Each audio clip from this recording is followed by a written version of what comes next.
Hey everyone, and welcome back to another video. And in this video, I'm going to show you how to create an event on Calendly. Now, this video is going to be particularly useful for individuals. Let's say this is your first time using Calendly. How do you actually go ahead and create an event? Now, this video is going to be short, sweet, and simple, guys. There's not going to be a lot of steps involved.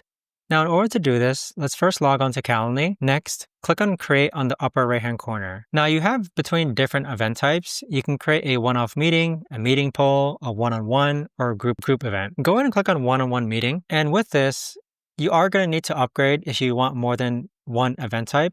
But I'm going to go ahead and show you this event here. So this is a one-on-one meeting here. It's 1 hour long. So in order to edit this, all you've got to do is click on edit. And these are all the things that you can adjust with your event type. So you can change the duration. You can change the location. You can set the availability.